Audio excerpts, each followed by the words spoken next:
একটু কল্পনা করুন, আপনি আগুনের মধ্যে দাঁড়িয়ে আছেন, আর ঠিক তখনই কেউ এসে সেই আগুনে আবার পেট্রোল ঢেলে দিল। আজ সকালে ঠিক সেটাই করেছেন ডোনাল্ড ট্রাম্প।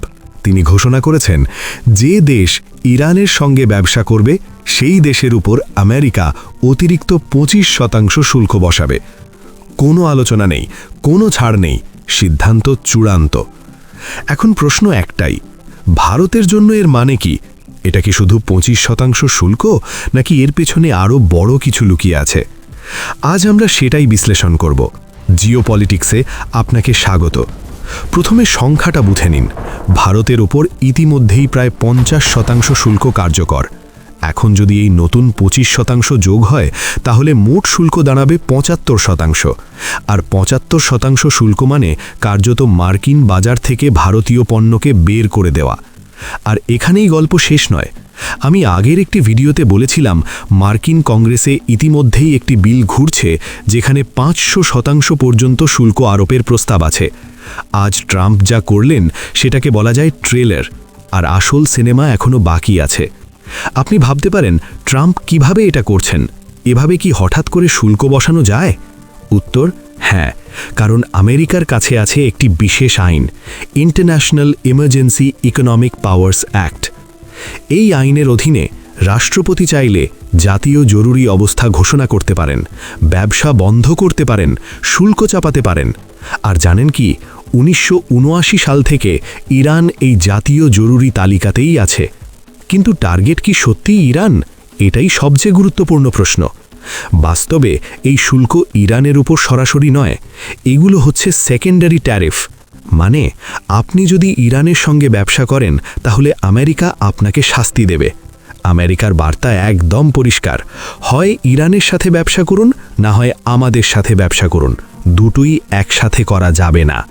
কিন্তু ট্রাম্প এখনই কেন শুল্ক আরোপ করলেন? কারণ সময়টাই বেছে নেওয়া হয়েছে কৌশলগতভাবে। এই মুহূর্তে ইরানে চলছে ব্যাপক সরকার বিরোধী বিক্ষোভ। অনানুষ্ঠানিক হিসেবে 500-র বেশি মানুষ নিহত। ট্রাম্প প্রকাশ্যে প্রতিবাদকারীদের সমর্থন করেছেন।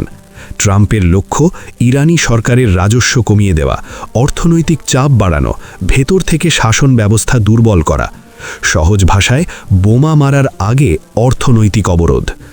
এবার আসি ভারতের কথায়। সবচেয়ে বড় ধাক্কা আসবে চাবাহার পোর্ট নিয়ে। কিন্তু এই বন্দরটা ভারতের জন্য কেন এত গুরুত্বপূর্ণ? কারণ পাকিস্তানকে বাইপাস করে আফগানিস্তান, মধ্য এশিয়া এবং ইউরেশিয়ার দিকে যাওয়ার একমাত্র দরজা এই পোর্ট। কিন্তু ছাড়ের মেয়াদ এপ্রিলেই শেষ। এরপর আর কোনো গ্যারান্টি নেই। এর মানে ভারতের স্ট্র্যাটেজিক কানেক্টিভিটি বিপদের মুখে। এছাড়া বাণিজ্যিক ধাক্কা অনেক বড়।